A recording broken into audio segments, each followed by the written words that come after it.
Good evening, ladies and gentlemen, and welcome to yet another edition of the show. Time is irrelevant, date is irrelevant, start date, we'll give it to you another day. I'm joined here tonight by our Chief Logistics Officer, Captain Timberwolf. Give us a howl, good sir.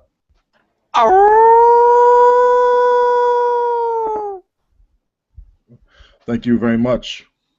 Our Chief Science Officer could not make it right now. Somehow his sensor scan equipment broke down, and we're still trying to get him over to civilized countries. Something about Australia being backwards and backwoods and all that fun stuff. So salute to all the Aussies out there. Make sure he's fine once you find him outside of the Dungaroos somewhere. Thanks. To our Chief of Cheesy Tactics, Captain SOB. How you doing, sir? I'm doing fine.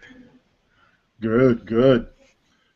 And our Chief Intelligence Officer, who has been listed last for a good reason, because we appreciate you, Captain Sarcasm Detector. Greetings. I'm in a grumpy mood tonight, more than usual. Oh, this can't be good. Oh God. Timberwolf. Wait, what did I do?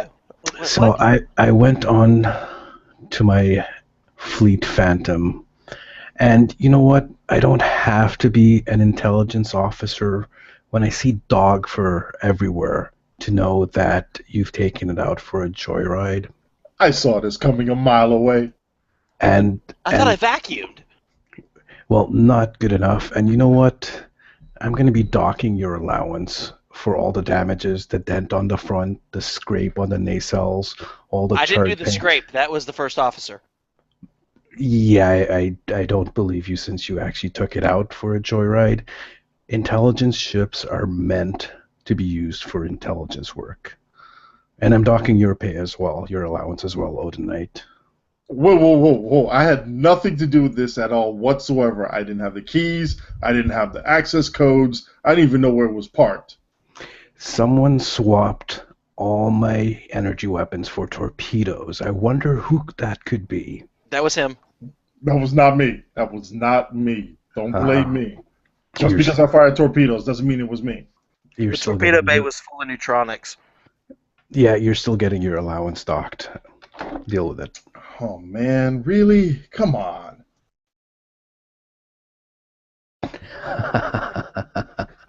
You're mean, Brad. You know that. I know.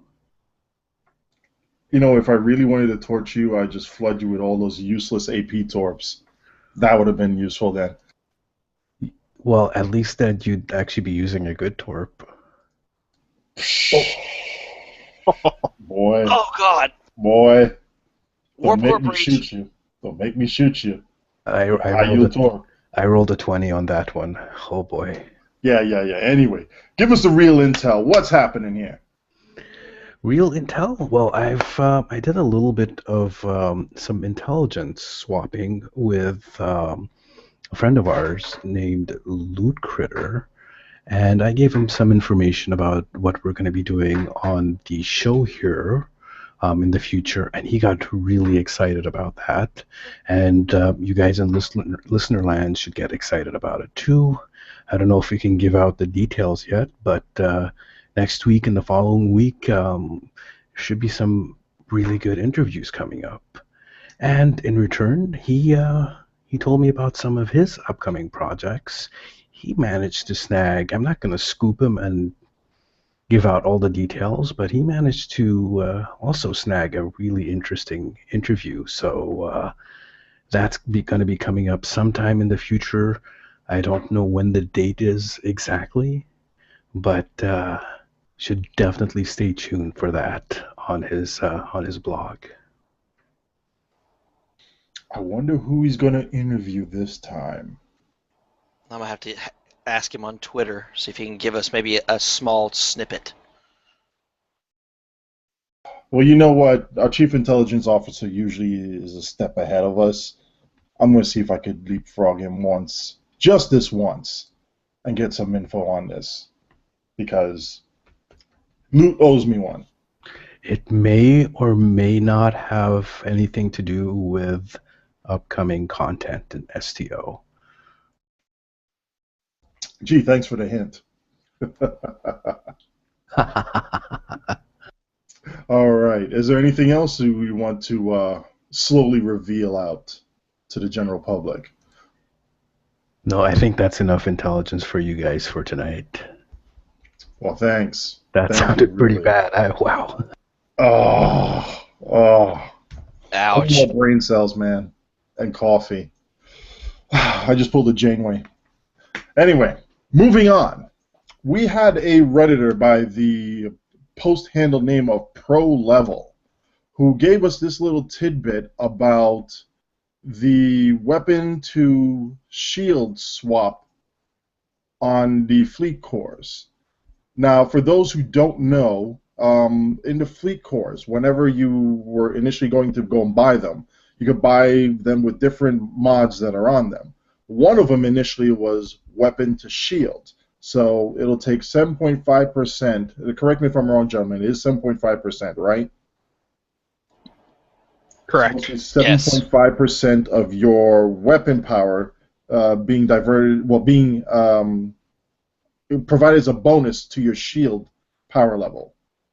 Now, when this specific core went epic, it received another modifier that was also a weapon to shield bonus. But that weapon to shield bonus wasn't working. So the devs decided to make a change to it, and instead of making the second mod, the one that you gained at Epic, go away, they instead made the first one, the one that you initially bought, weapon to shield, turn into auxiliary to shield. Now, for some people, that may be a boost. For other people, it is a loss. They bought one thing and now it got changed to something else. Some people are understandably upset. I wanted to get this posted over to the panel to see, what they would think: pros, cons, benefits, drawbacks, justifiably upset, or is this something that could have been handled a bit differently, or should we just say, you know what, this changed, we'll deal with it and move on?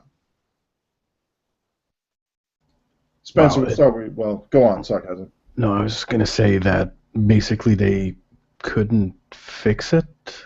They couldn't fix the double weapons to shield mod, so they just removed one of the mods.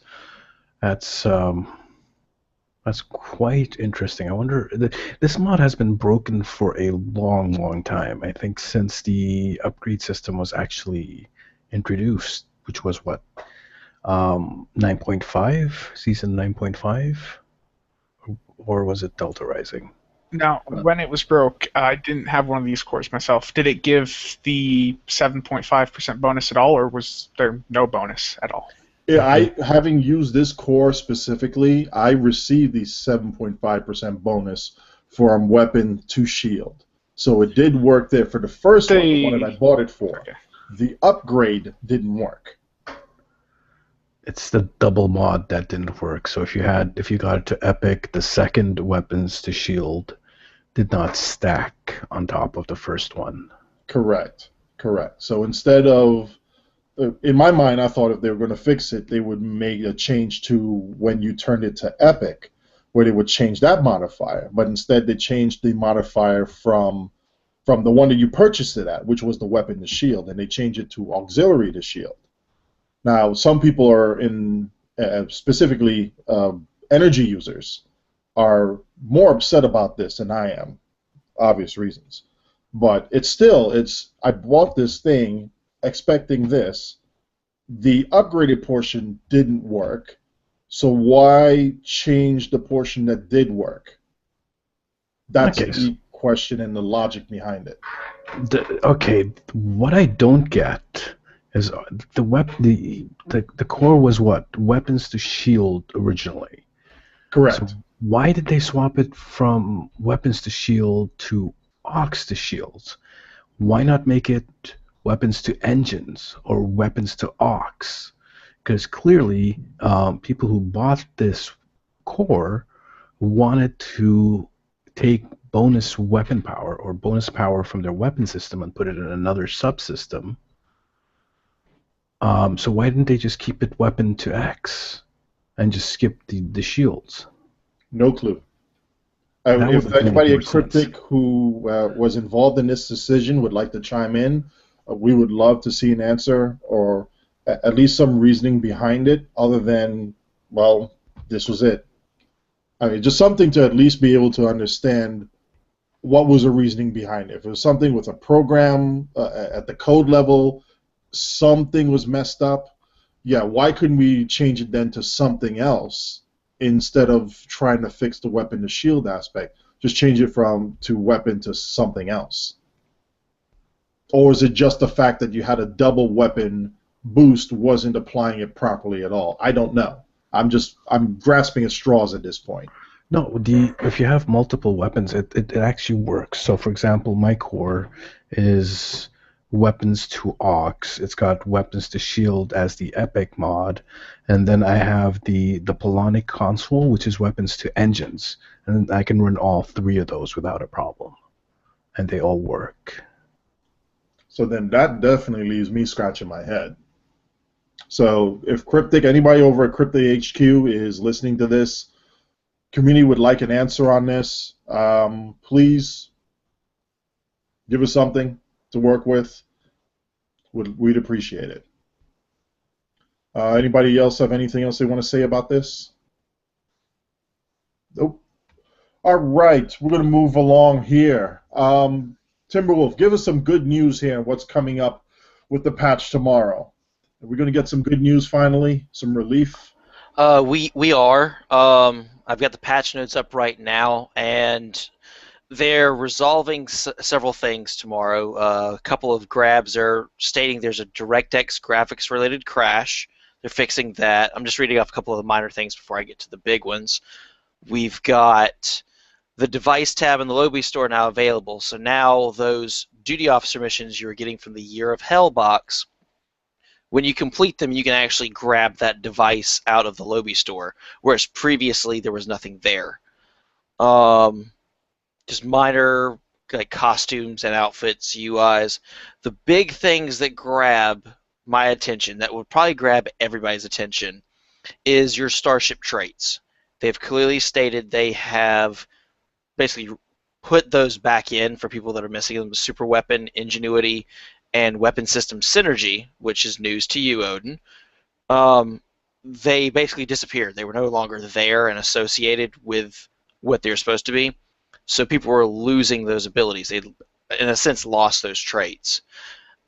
Those are coming back, as well as they fixed Emergency Weapon Cycle, which for a lot of high-end players, spending that Zen on that ship for the trait, moment it doesn't work, that does create a little bit of a headache, to say the least. It's interesting that they said that it was requiring 2 trait slots to function properly. Not sure how that coding mistake was made. It's an odd thing to see. But the good news is that it's coming back. That's the biggest thing. I mean, they've done the changes to the +1 slot items, changing their descriptions. They've changed the description for Blaze of Glory and Taking You With Me to represent the actual damage bonuses properly. It's a lot of just minor fixes and adding stuff back in that was lost thanks to this last patch we endured. I see you chose your words very carefully with that. I did. Yes.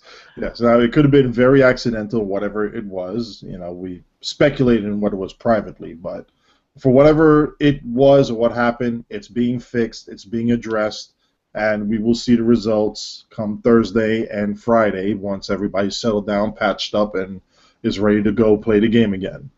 One thing I actually wanted to bring up with Blaze of Glory, and I'm assuming Taking You With Me is the ground version of this. I believe so. Have any of you tested it out, tried it out, see how it performs in the wild? I will take the silence as a heck no, because it's crazy. I will say this, for Blaze of Glory, I don't know what the Taking You With Me does on the ground, but for Blaze of Glory in space, public service announcement, if you're expecting 8 full seconds of activity, you're not going to get it. I don't know if it was a client-server communications issue or what, but for almost 2 full seconds, you are stuck in a death animation. You can do nothing. No activating of weapons, no boosts, no maneuverability, nothing. And then you have that remaining 6 seconds left to be able to do whatever you want before you die again.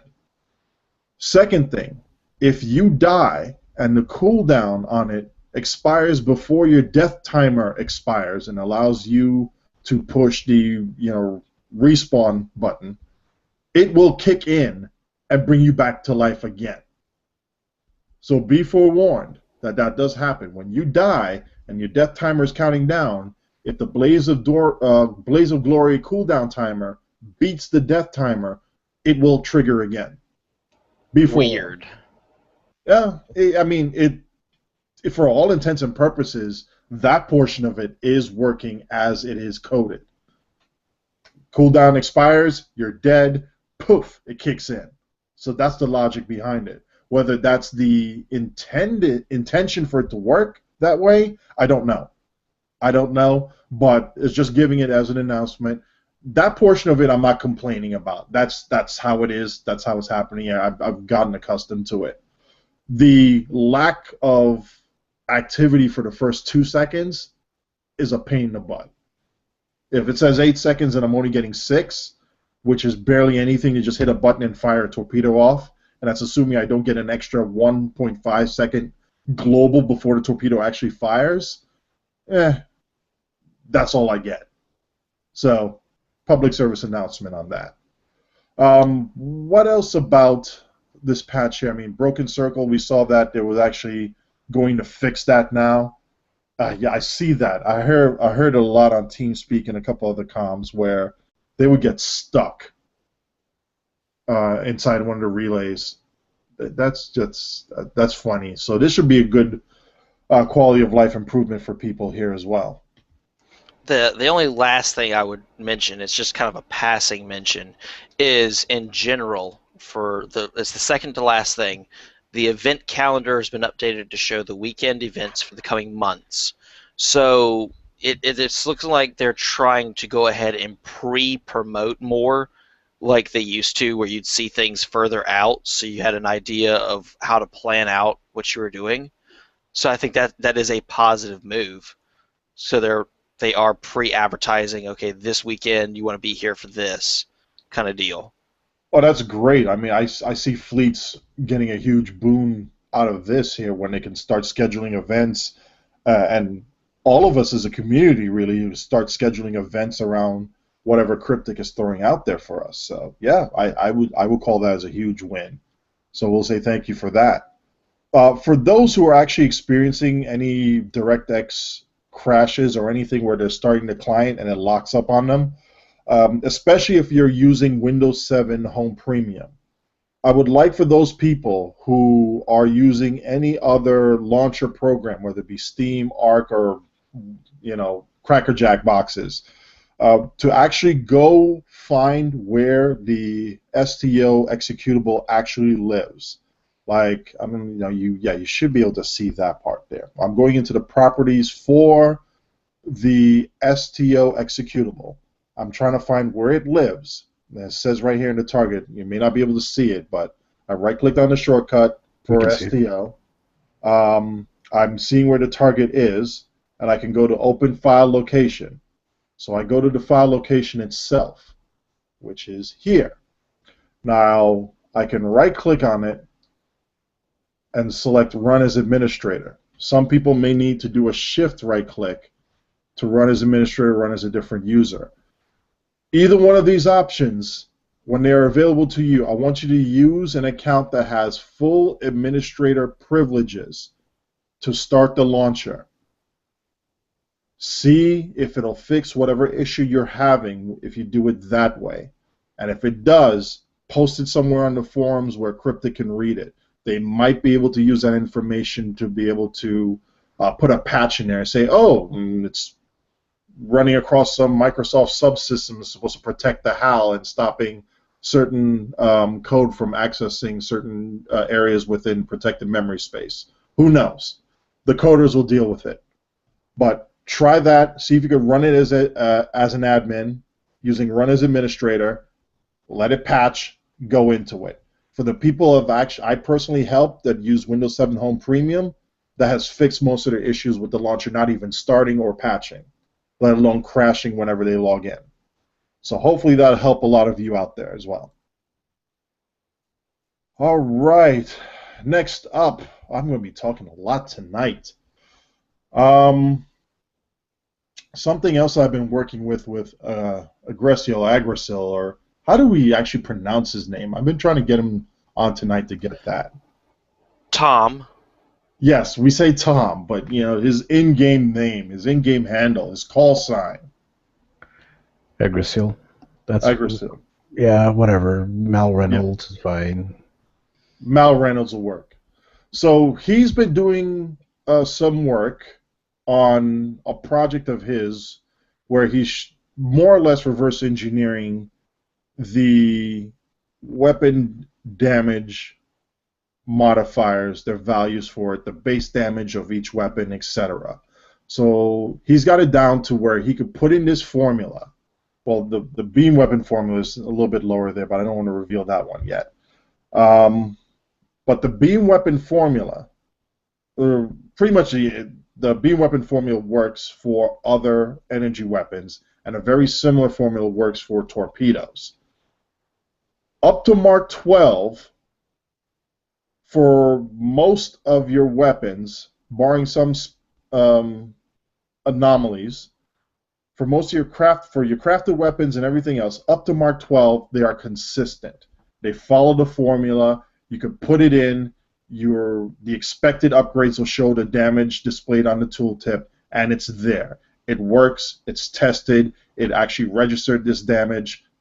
It's a beautiful thing. The work that he's put into this, and I'm not sure who else to credit for this as well, but based off what he's told me, he's been working on this based off of some other people's numbers that he've been, from different projects, been putting in together. It's a beautiful thing just to see it just work there and work beautifully, and how it's able to predict what each upgrade will give you based off of what mods are on there. He's modified it with the changes to the damage mod so that it will tell you what the damage is going to be for that weapon when you upgrade it. It breaks with torpedoes going to Mark 14. The formula doesn't work anymore. There is an anomaly with it. And our hypothesis comes down to one of two things here.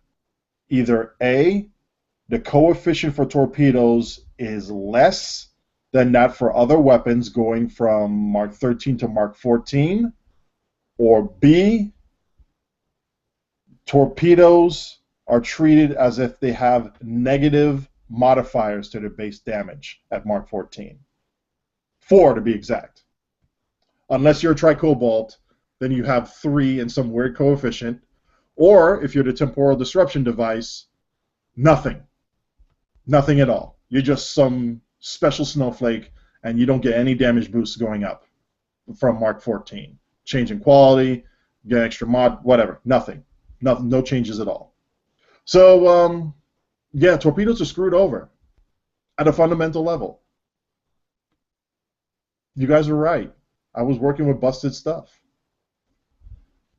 Yeah, I took a look at the some of these calculations that you did, and it was pretty much a double facepalm for me. And you know what? You know this little butting heads that you have between yourself and a certain dev regarding torpedoes. I can understand why that dev has come out and said, well, it's a pain to fix these because they are so bloody broken. It's unbelievable. Yeah, it's kind of crazy. I'm not sure I understand why torpedoes are this way themselves. When you take weapons up from Mark 12, they had a certain formula initially when Delta Rising was released, or when the upgrade system was first released, going from Mark 12 to Mark 13, it was equivalent to roughly 2 Mark levels. Going from Mark 13 to Mark 14, it was roughly 3 or 4 Mark levels, something like that. I don't remember the exact numbers off the top of my head. They decided they're going to upgrade that a little bit later, and they gave it a buff.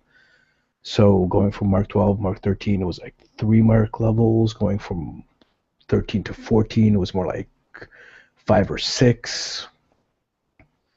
Yeah, there we go. There's something written about that on the forums. I'm glad you found that, actually. A lot of people did some work. Virus Dancer did a lot of math involved in that to figure it out, and he figured out that they were giving a lot more than they should. I know Agrisil back in the day also did some math and figured out the same thing. I believe Velgon, our chief engineer, also did some of this math as well, and pretty much figured the same thing. So it works one way with energy weapons, and then you get to torpedoes, and it breaks completely. So either the torpedoes are working on a different coefficient, or when they did the buff, they didn't buff the torpedoes, they just buffed energy weapons on their upgrades. That's possible. Or there's something really broken with torpedoes. Well, I mean, we're still trying to look at it hard on the whole situation where on either a torp spread or a high yield with torps that do salvos, where a torp spread 1 or a high yield 1 can outperform a torp spread 3 or a high yield 3 given a certain crit D value. If we hold crit hit constant and only 1 torpedo crits for each firing mode, which happens a lot, you can have a situation where for a given crit D, torp spread 1 will outdamage a torp spread 3, or a high yield 1 will outdamage a high yield 3. That's yet another thing to add on top of everything else. And it's something where if you look at the whole big picture with the state of torpedoes, so you're like, why the hell would anybody ever want to get involved with that weapon system that's so convoluted and broken and has so many different mechanics working against it? And as the kinetic community grows, the answer is twofold. 1, because it's different, and 2, because it's fun. When people try it, they say, you know what, this is, I actually have to think a little bit more and fly a bit more around this. This is actually fun. They love it. They enjoy it. But they'd like to actually be able to play in some of the more advanced and elite queues with this stuff. So, get to fixing. That's all I got to say. There's a community that's growing with it, and they want to use it. And they actually want to use it in not just all by themselves, but in a hybrid situation. But for those people who want to be the min-maxers, they obviously don't want to use an inferior weapon platform with their other platforms in order to be able to push the most out of it. And other people don't want to invest their resources because they hear from other people, we show them the numbers, that it's inferior compared to some other weapons platform. People want to use it, but they don't want to invest in resources to be able to use something that is inherently broken. So if you want an opportunity, yet another opportunity to be able to get in some revenue and people to say, here, take my money, fix this other weapons platform. It's not niche anymore. It's not so exotic that nobody ever wants to touch it. Ward Collis and I are gathering a posse together to do an ultimate kinetics guide that includes torpedoes and mines and every other flavor, anything that's not an energy weapon, except for that torp or 2. No, don't say it. Don't say it. The torp? No, it's not a torp. It's just a ball of energy. It's the best torp, Odin. Yeah, whatever. Get out of here. I heard Blasphemers. Get out of here. Is this torpedo Is the torpedo affected by this as well? The torpedo, we actually need to do some testing on this. Because if it is, this needs to be a top priority. Oh, I see what you did there. But it would be funny considering that it does go through the same upgrade process. So, who knows? That's interesting. Weren't you guys testing, if I remember correctly, I think I heard you on TeamSpeak not too long ago, you guys were testing the plasma version of the torpedo, the one from the Lobby store. Yes. And I heard Yes. you guys were pretty excited about that. Ward Collis was testing it out, and he loves it. He is actually very fond of it. It works very nicely with the big red ball of death as a 1-2 punch. With that said, though, you do sacrifice improving strictly kinetic damage to buff that Torp up. But he was firing it naked, if I remember correctly. And naked, I mean not having anything that buffed plasma damage in and of itself other than some other consoles that weren't TAC consoles. And he likes it. The results were very promising. Surprisingly, a little bit more promising than that AP Crystalline Spirit Bomb of redness. So, interesting. Yeah. Now, is it buffed by, is it like exotic plasma, or is it like just regular plasma? Straight plasma. Pretty much the same rules that apply to that AP Torp applies to this, except it's plasma instead of anti-proton. Oh no. Oh no. Guess who joined us here, ladies and gentlemen? It is the high muck-a-muck of mathematics, the Simitank himself, our chief engineer, Vel, Jarvis, and Alfred. One of these days, I'm going to remember what Wednesday means. He's great at math, horrible at reading a calendar. It's the middle of the I week. go to check my email, like, it's Wednesday. Dang it. We did put out an APB for you in Reddit, though, so. Yes. I was just worried that he heard me say his name on the stream and was coming on here to kind of tear me a new one because I took his name in vain and didn't get his permission first. Did you pronounce it right? Oh, damn. Oh. Yes, I did pronounce it right. Don't worry. It's okay, because the show has an exclusive contract with the chief mathematician and the chief engineer, and we have rights to use both. It's on the Lend-Lease program, so you're covered here while you're on the show. That was the whole thing. Yeah, all right. We're not. Yeah, I just wanted to ask you we'll something. So the upgrades for when they released the upgrade system, I'm pretty sure you know the math about this. I hope you remember what it was. Initially, it was to Mark 13, it was 2 mark levels, and to Mark 14, it was 4 mark levels. That's how it was initially. Do you remember what it was after they buffed it? Remember what it was after they buffed it? You mean to the live state? The live state, yes. Not what they said they were going to do, what it actually came out to live. I know the base value for Mark 14, and if you give me a moment, I can recalculate that, but I never remember the difference between 12 and 14 exactly. Because I think it was like 10 mark levels, but I can't quite remember. It's like between 8 and 10, something like that. I want to say 8, because that was... I want to say 8 for some reason. He was using 80 in his formulas for the energy weapons. Alright, so what it is right now is that between Mark 12 and Mark 14, there's almost 12 mark levels. So 4 and 6. Well, what it is it's 119.6%, Mark 0 to Mark 1 is 8.2%, and Marks 1 through 12 are 10.2% each. Yep, that's exactly what we calculated here on the math for the formula. And that's how we were able to derive the base damage of photons, for example, which was...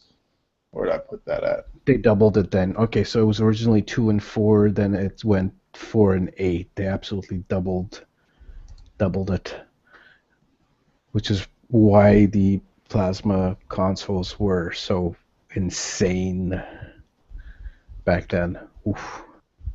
Mm-hmm. So with this, what we were able to do was derive the base damage for almost all the torps. Now, granted, there was a margin of error because we didn't have enough significant figures to be able to calculate the exact value of it. But being one or two points off of the displayed damage shown on holodeck, I would say the formula is fairly accurate. With that said, though, at Mark 14, the formula does not remain consistent to what is actually in the game. And that is the problem. The values come out to be less than what the formula says it should be. Well, they're basically losing 4 mark levels. Most of the torpedoes are losing 4 mark levels when they hit Mark 14.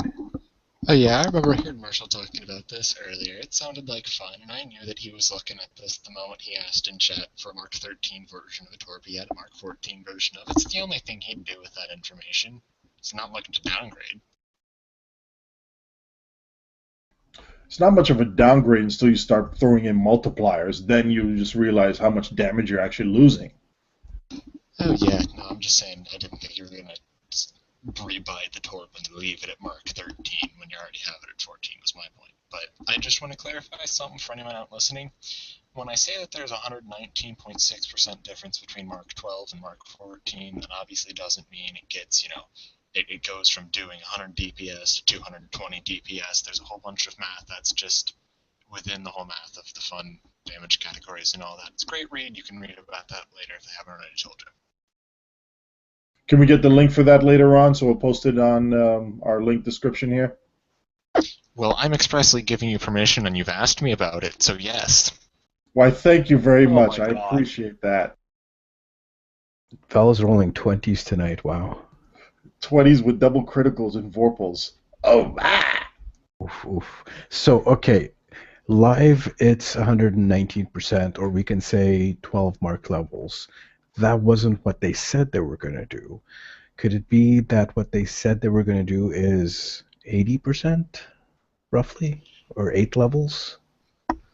Honestly, though, I remember right after they did this, I looked at their picture of the average player, and the average player, as they must have described it for their math to have worked out, gave you something like 3 Mark 10 common tactical consoles, and I think it was 3 points in the relevant skills, and that was the average tailor that they tailored their 30% increase to.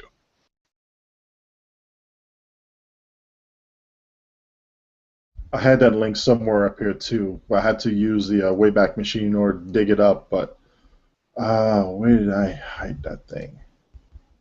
In any case, though, this is something that we would definitely want to revisit, especially once I clean this spreadsheet up and have a couple more things thoroughly tested just to have the write-up nice and neat and ready to send over to Cryptic HQ. Please don't burn it, please. And you do have express written permission and verbal permission to be able to use this data in any meetings that you have. Now, enough of that. I believe our Chief Intelligence Officer also has some other information concerning a certain program that has been released into the wild lately. Care to elaborate? Ah, yes. Okay, so finally we've been talking about it for a while. We talked about it last week, and I believe the week before that I even showed some screenshots. The new parser called STO Combat Meter is finally, it's not being released yet, but we're opening it up to a open beta. So you can go to either the STO Continuum website, or what Odin's showing you here is the DPS channels website, and you can download it and run it and give it a test. This is an open beta, so it's not quite fully absolutely 100% functioning. There's still some missing stuff. Uploads are turned off. There are still some bugs to be worked out. And there's still some things we want to add and polishing, of course. But you can actually go and download it and test it out and see how it works on your system. The auto update feature is working on there. So basically, whenever there's an update, you just restart the program. It'll say, "Hey, I got an update," and you can download it and install it. It does that automatically for you. Other than that, it works really well. Like I said, there's still some problems here or there, and we would like to actually get more information, more bug reports on that. So I did post a link on Reddit about it where you can go and download it, or you can just go to stodps.com. I believe that takes you directly to the DPS channels site. And we also have it linked on the Continuum as a post there, so we'll make sure it's easily available, regardless of which resource you use. You'll be able to get to it. FalcFX was actually showing it on his stream yesterday or the day before. And Snipey, our chief science officer, actually made a tutorial for that as well. Oh, and there you can see you can break things down and go really in depth into different. There's a lot of information there. There's a lot of information. So it's really quite good. Like I said, we want you guys to test it out for us and find more of the bugs. And once we get this up and running, wow, that's great. So what else is in there? Actually, I haven't looked at the very latest version. Well, what will happen, and I've already been working with our developer on this. You'll love this one, Chief Engineer. I've also asked for a couple other features to be included within this easy copy statistic, including total damage in, max heal, total heals, and a couple other nice little features. So, yes, you're going to get a shout out with this. You and the tank community will get a shout out for this as well. That is much appreciated. I will note when they were originally asking for parser suggestions, I sent. Well, it took 2 in-game mails to fully put all of my ideas through to Tom, who was very generous about not, telling me, "Oh my God, this is way too much." But the other thing I will note is that for some of those things, especially the damage in statistic, I really like a percentage base because, for example, I ran a hive elite, and if I can take in, say, 5 million in a hive elite, that's not actually a lot, but if I take in 1 million in an infected space, depending on the group, that might be a lot, so I really like a damage in breakdown. But definitely, percentages are the way to go, and anything that gets me damage in statistics is a way to go, and I greatly appreciate it. Now, if only we could fix torpedoes. You mean, wait, damage in like this? Hold on a second. I want to make sure we have this correctly here. Because damage to, or is it damage from? Damage from. And it gives you this. Is that what you're looking for? Or you may not be able to see that clearly. There's damage from each mob, and it tells you what your resistance was at that point in time based off of impact, how much it actually did. Yeah, well, regardless, there's a guide, there is an instructional video, and there will be more features coming out. So there's more to come. Definitely stay tuned. And definitely make sure that the programmer can eat so he can keep coding.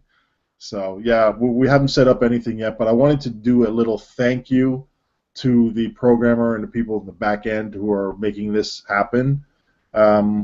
We'll throw something small together for them and whatnot. And if you want to show any sort of individual love for them once everything is said and done, we'll release the name, and you in the community can go and show your appreciation if you use this in whatever manner you choose to. So. Whatever manner you choose to, but it should probably involve mermaids.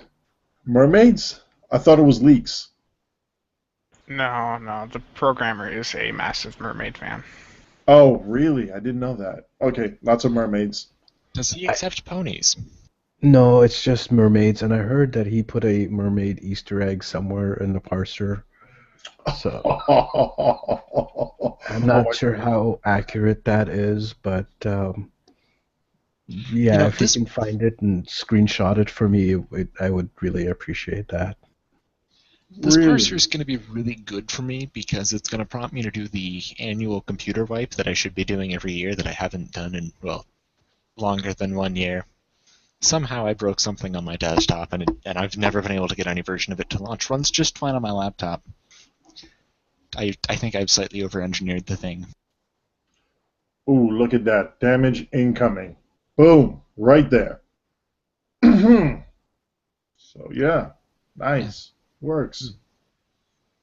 Does it break it down by percentages incoming? Like, Marshall took 3% of the damage and blew up 28 times, and a certain tank somewhere took 40% of the damage and didn't blow up, and the other two tanks took another 40% of the damage and didn't blow up? No, I believe Not yet, but that's we're working on per it. player, so he probably should add a team option on the one above that. Yeah. Yeah, because I know I've been talking with we have 5 tanks in DPS 75k now, and all of us are hoping for this feature. Just throwing that out there. I'd like to give a shout out to those guys. Great job. You all rock. Team Tank. Yes. Now, you know what? Now we need to do this. We need to have a separate show where Team Tank, the Gunship Guild, and the Kinetic community sit down at a round table and discuss the state of the game. But that's for another show. Now, what we really need to do first is get Mikey some friends, because right now he's the only healer I ever see, and it makes me sad because he's so good and he's so lonely. Oh, no, no, no, no, no, no. In my fleet, I'm a member of the Latinum fleets. Shout out to all the greedy bastards out there at Latinum. Um, we have one guy, this guy named Lewis. Awesome healer. Awesome. This guy, whenever he's around, I have him. I just drag him into CCA. I park next to him, and I just sit there. And Tholians will start looking at me like, we can't kill this brat. He's shooting us down. We can't kill him. That's because Lewis is healing the heck out of me. And you know me, I'm freaking tissue paper torn up 4 ways to Sunday. So if he's keeping me alive, he's a dang good healer.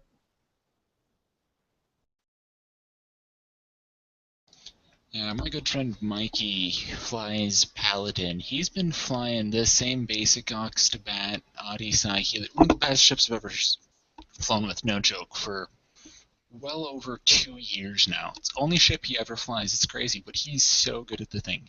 You need to get him in contact with Lewis, or Lewis in contact with him, or whatever, because, well, unless you're trying to win a CCA, good things can only come from that.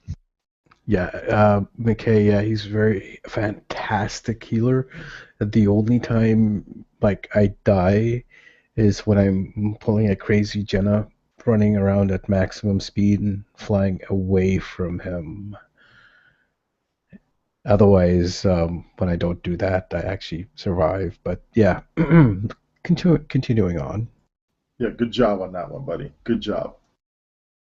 All right, that's pretty much wrapping that up, and I'm done showing off all my little big number charts right there. So, yeah. Is there anything else anybody wants to bring up? Ask call. Aside from go use this parser. Yeah, let us know what you think. We really appreciate any information on bugs. Keep in mind, it's still a beta. It's still an early beta. It just came out of alpha. So there's still polishing that needs to be done. There's still optimization that needs to be done to make it run a little faster, a little smoother than that. Apart from the parser, I think the only thing I really want to talk about are some of the things we have going on with the STO continuum. So you might have noticed that our Twitter is now fairly active. So if you guys want to actually get a hold of or start following our Twitter account, whenever a member of the STO Continuum actually posts something, the Twitter account is going to automatically start publishing, tweeting about that. So that might keep you up to date on what we're doing. I believe the pilot review show is doing some upgrades here and there. I think their website is being upgraded with a new theme, and That I is think correct. the time of their show has changed as well. I think I will let Timberwolf talk about that for a second. We're mainly trying to figure out the best time because we are running into time issues as far as it being late at night or one of us not being able to come on when we initially started at 9. So we're trying to still work out the time issue, and that's probably going to be ongoing just because of our audience. However, as far as the website, we're trying to streamline it more to cater to submissions, to show off past submissions and their runs as a kind of an example feed. So when you're logging on, you can see the feed. Just examples, not really the whole runs, but little snippets. Really just trying to streamline it to show off what we can offer for the pilot review. And with that, linking the STO continuum to that. So anybody coming to the pilot review instantly has links to anything that is STO continuum related. And then you're not only getting through the new website that, you're linking to the other websites, and it's a massive portal to portal from what I've been able to gather. Scott's still working on it. He is still doing a lot more, and it's probably what I've described pales into comparison to what he's actually doing with it, because I've been getting little leaks of the new site, and it already looks fantastic. All I can say really is just stay tuned, keep up to date with it. We'll probably have the full version of the new website up, I'm hoping, by tomorrow. So it's just a stay tuned, and I'm sure we'll have it posted on the STO Continuums the moment it is done.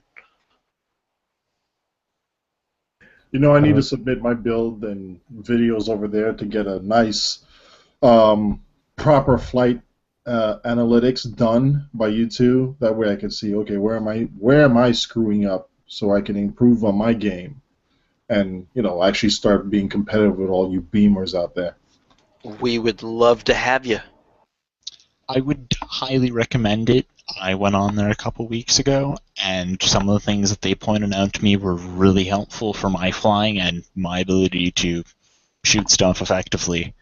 Really gave me a lot to think about too while I'm flying, which it's been just instrumental, because even after the time on the show, the stuff I've been thinking about has been like, oh, I should be doing this better, and it's been great. And I think further on, it's something I've discussed with Scott. It was a theory run for ISA, since that's typically the parse as far as piloting and DPS now. We've been experimenting with new types of runs for ISA to be effective. One in particular we're working on. I don't want to really reveal it until kind of the lag is cleared up and we've done it successfully. But we're trying to make for sure that you've got the standards down, and then have people experiment with new ways to run the instance. And with the show, we pull up your build from the STO Academy. We'll show you where you can kind of work on it a little bit. If we need to call in experts, we call in experts.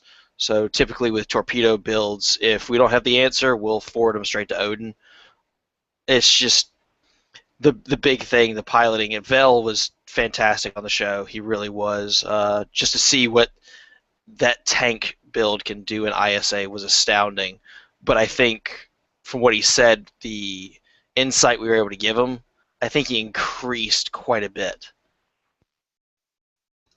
I would absolutely agree. It helped me out a lot, and I'm glad you guys thought I was helpful on there. Nice. I like it. Yeah, didn't you hit 100K afterwards anyway? After you were on that show? I will definitely say that some of the things we talked about were part of what pushed me to that 100K mark. It was definitely significant. Of course, I'm still waiting to see what I can do after that, now that I have 3 new DOFs that are fancy and reciprocity, so... Yeah. You're going to be a monster now. Speaking of improvements to your build, what have you found with Delta Prime? it requires a whole lot of shots incoming to be effective. Like, it's not actually a trait I would run with another tank around, even though I know I can pull threat almost pretty much consistently off of every tank in the game. You have to have a very, very high percentage of shots incoming to pull it off. Like it makes reciprocity look like a joke for incoming aggro for maximum effectiveness. I would only use this if you're a very high threat dedicated tank or for whatever reason you're trying to solo something. That being said, if you do have the incoming shots per second consistently to pull it off, it is a very good trait. I will be a lot happier once I have all of my Starship traits working, and once I have 5 slots to put them in, but for me personally, I'm a fan. I'm not a fan of the cost, though. That was painful. Yeah, I heard you need like 3 of the purple ones to actually get it to run properly, effectively. 3 of the purple. Wait, what are we talking about right now? Delta Prime or what? Or am I thinking about the DOFs? You're thinking about the DOFs. I think with the DOFs I would go for 2 purples, but even still it's expensive and not a significant boost. I think the DOFs are massively overpriced. Yeah, And I'm not just saying that because I want to run them. I'm saying that because honestly it's 30% severity. If you get max stacks, that's a 3% damage boost? Yeah, that's Maybe just 4? about 3. Yeah, it's not the first time stuff has been overpriced on the exchange. It's not going to be the last time either. Somebody say something about Chemosite? What? Hey, I have Chemosite on my build and I like it, but I still don't get why I paid $70 million for the thing. Oof. Yeah, Wow. that's harsh. That's harsh. Yeah. All right. Well, we're going to wrap up this episode of the show here. So I want to thank everybody who out there in the audience, somewhere out there in cyberspace, for joining us tonight. And for those who will be listening now, thank you for watching the show. Do go and check out everybody's channels here. Support them, like them, subscribe to them. I don't care about me. Who cares? I'm just giving them a platform to mouth off and actually give you guys some knowledge, information, and some cheap entertainment while we're at it too. So, for our Chief Logistics Officer, Captain Timberwolf, our Chief Intelligence Officer, Captain Sarcasm Detector, our Chief Science Officer somewhere trying to get his sensor scan equipment up and running, but we'll give him a shout out too anyway. Go fix your computer, Snipey. Our Chief of Cheesy Tactics, Captain SOB, and our Chief Engineer / Chief Mathematician, Captain Vel at Jarvis and Alfred.